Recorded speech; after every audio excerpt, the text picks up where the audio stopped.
We got 3 nets set up here. Very hard to see between these 2 white poles.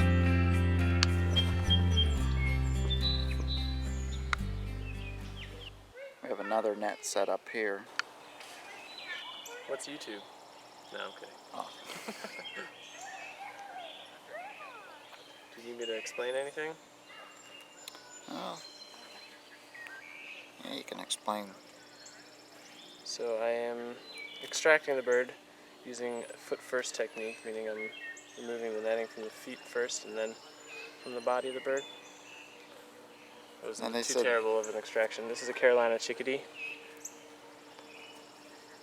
You can tell that mostly by vocalization. I heard it singing this morning, and the only ones I heard on here were Carolina, but in this region you can get both Carolina and black-capped chickadee. And what about the appearance? Like, what's different between the 2 of them? So there are very subtle differences. The main thing is that the secondary coverts, the greater coverts right here, have stronger white edging that goes down into the secondaries, where this only has a little bit of white edging. The other thing is that the tail is a bit longer, but you can't see that in the field. You need to measure it. And there's a little bit more white on the black-capped coming off of its face here. Those are very difficult to tell in the field, so the easiest way really is to hear the song. Now this one already has a band? Yep, so this bird was banded last summer here. So we're going to go in and take some measurements and see if it's doing all right. Oreo number 2. Yeah, this is one that was banded last summer because it has these bands already on it. Okay. So I'll record the band combination, the color band combination. Carter, do you see the Blue birdie? on the left leg and metal over blue on the right leg. You're so tiny. Do you see the birdie? Look how tiny. Small bird. He's even smaller than you. What kind was it? Carolina chickadee. Carolina chickadee. And I'll take down the band number, which is unique to this bird. Okay. The only bird in the world that has this exact number. Ooh. Yeah, he's fancy. He is. Special. That one where you posted. All of this band information is compiled by the National Bird Banding Laboratory in D.C. That at least used to be run by the Fish and Wildlife Service. I'm not sure if it's them or the USGS. But they collect all the information on each band, what bird it goes on, where it was banded, what time, what day, what location, by what banner. But then the actual data will go to the Smithsonian, which is compiling this data for the Neighborhood Nest Watch program, which is what I'm a part of. Yeah. Now, can anybody be in that program? The neighborhood? Yes, because the males and females look the same in this species.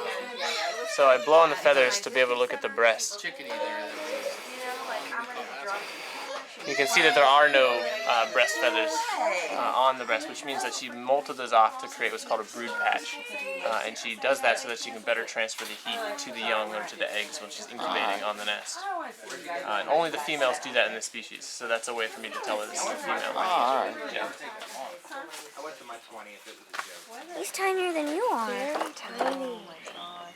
You want to pet him? Oh! Got it. Bye-bye.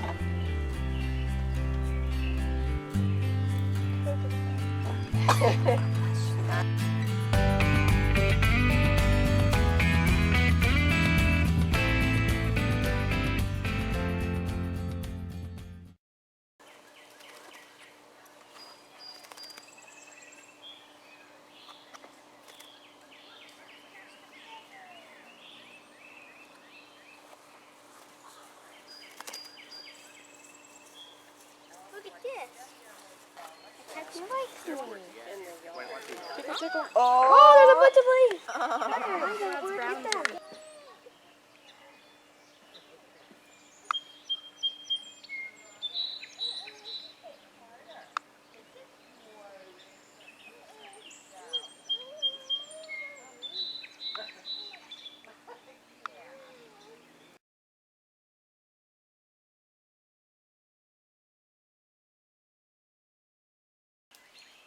You don't happen to know a gentleman by the name of Peters, Ryan Peters? Me? No, I don't. Why is that? He's in the same field. Oh yeah? Here in Pennsylvania? No, he was up in New York for the longest time, and I think he lives down off of 30. Okay. Spitz's auto is. Huh. No. I don't recognize the name either. I've only been doing this in PA for a few months now. A few months? Okay. I'm from Pittsburgh, but I has become more successful because of the way that we develop areas with cities. So having human altered landscapes is something that has helped it. So it actually prefers gardens over natural forest. You won't find them in the forest, but you'll find them in our yards. Right. And they actually tend to do better because there's less predators and such. Although cats are pretty good. take your top hand off, and the bird in the hand, and then take off the whole. Just go. Ready? 3, 2, 1, go. Well, I can't quite. You need to go. I just take my hand away. Your top hand away.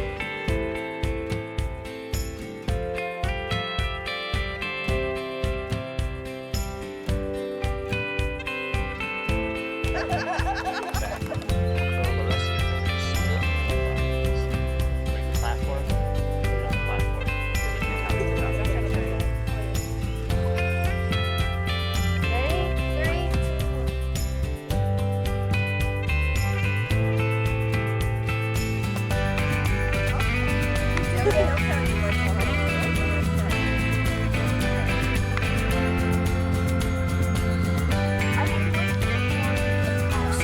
Awesome.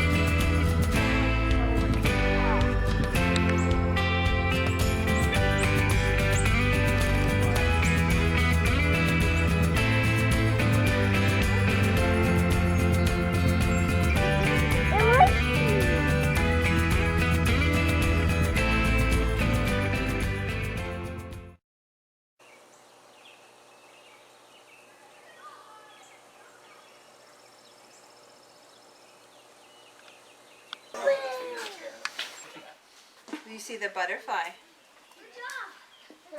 Yeah. Okay. So the moment they leave the nest, they're the largest they'll be in their entire lives.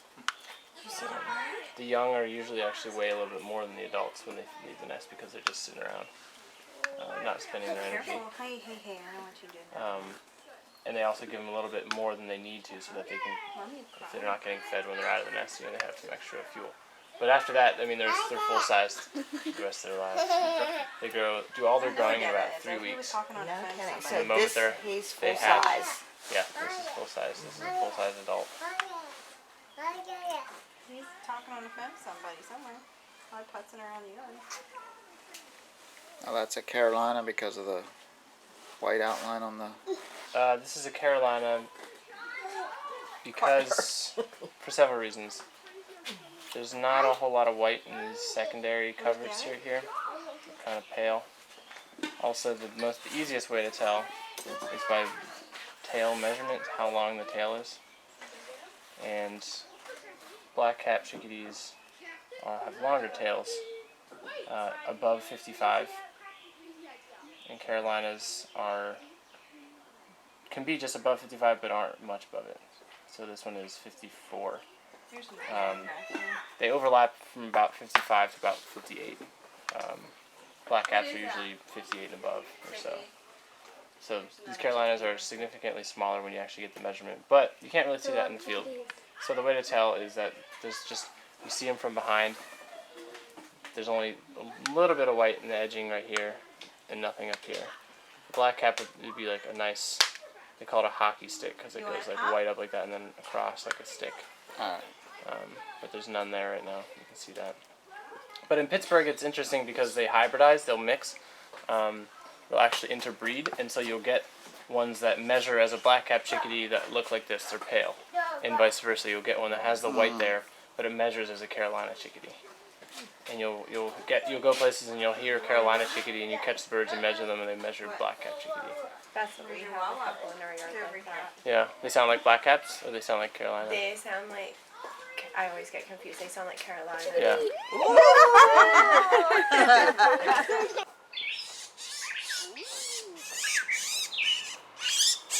You know those drill tools? It sounds like that. I don't know about a big one.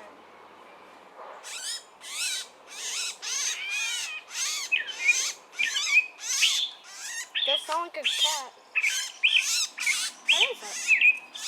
A cat bird. Cat bird. Meow. Meow treat. Ooh, it's a big one.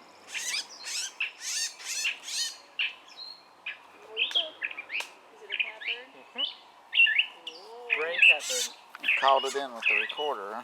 This is the territories they had if they were successful there. If not, they'll disperse and move around. But they won't go very far.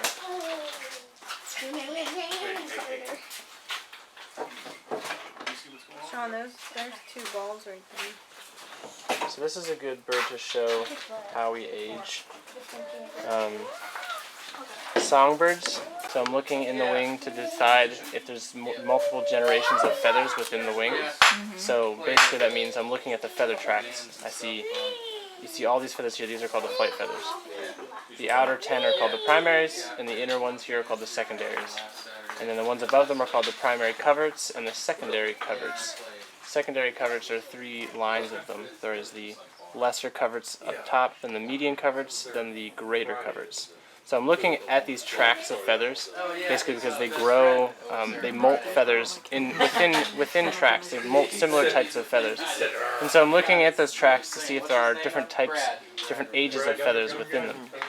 And the place to look for these guys, for molt limus, is within this tract here, the greater covers. And basically what I'm looking for is differences in color and in quality. So that means that the baby feathers have a lesser quality, there's less color there than the adult feathers that they replace later. So you can see right here, these outer 3 greater coverts are kind of darker.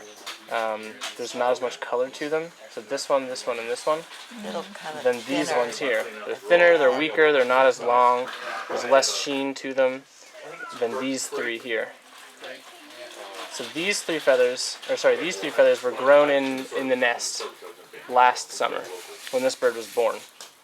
And then a few months after that, it replaced those. It replaced the ones here, but didn't replace these ones.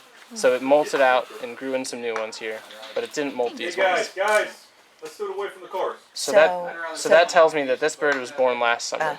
So that means it did an incomplete molt after it had hatched. So it grew all its feathers in when it was in the nest, so it could fly out of the nest and fledge. And then a few months later, we replaced some of them, which is these ones, but not all of them. Now this summer, and every summer thereafter, it'll replace all of its feathers. So if we catch this bird next year, we'll see all of its feathers will look like this nice blue, and there won't be any of these shoddy little brownish black feathers. Now what? Texted mine. So I got this, acoustic guitar and a keyboard and Jesus Christ, you're like, we just want it out of here. It's really fire. So the guitar I've seen one and I'm not. I've never seen them at all. Yeah. The wing and tail length are exactly It the is, same. yeah. Yeah, at this point. The what? I'm happy. Pretty cool. The wing and the tail are exactly the same in length. Oh, okay. These guys have incredibly long tails They do, I that know. they love to show off. So when they're singing, they always splay them out like this. Oh, really? Yeah, most birds won't splay it, especially when you have them in the hand. Yeah. This bird is trying to show it off, trying to show how big and strong he is, and to also show off this chestnut color that they hide in the undertail. Yeah. This That's is what what I they saw. He use was to like display. upside down and.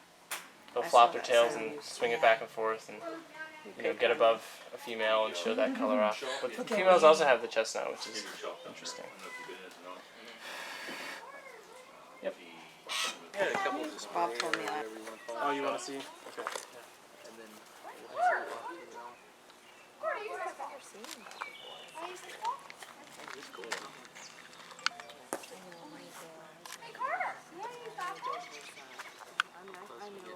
Freaks out.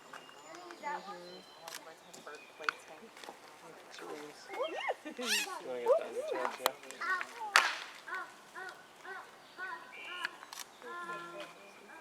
Get those bands in there too. Yeah. Cool. Ready? Got it? Yeah, bite me all you want.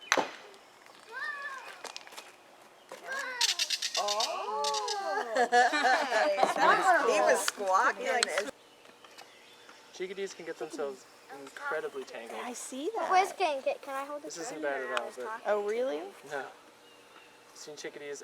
It's taken me a few chickadees and The worst birds I've ever taken out of nets have been chickadees. Really? Just because they fight more and get They pretty much never stop moving. struggling. Yeah. I could see that. Hi, buddy. And they twist and turn, and they're cavity nesters, so they're used to being in okay. small little spaces. Yeah. So they're He's just... pecking at you. He is.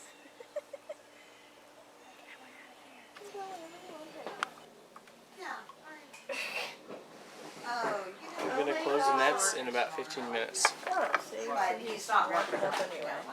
Now they're reading like the blade. Can I let this one go?